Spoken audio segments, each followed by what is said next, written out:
Brian put on a suit and drove to the factory to make an investment, only to arrive at a dog meat slaughterhouse. Not long before, Brian had picked up Jiaozi from school, but crashed into an old car, having no money. Stewie, adults are allowed to say racist things because of traffic. Oh, my poor 98 Toyota Corolla. Brian quickly got in his car and fled. Jiaozi told Brian to give him 100 yuan, saying that if he put it in the stock market, it would turn into a lot of money. Brian, you won't lose your money, I promise. All right, fine. Guess I'm not the first person to cave into family pressure, like Stephen Baldwin.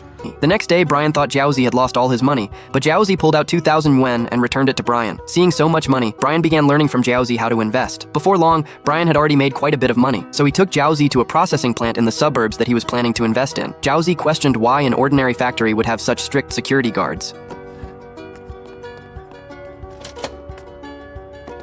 Something's going on here. I'm taking a look.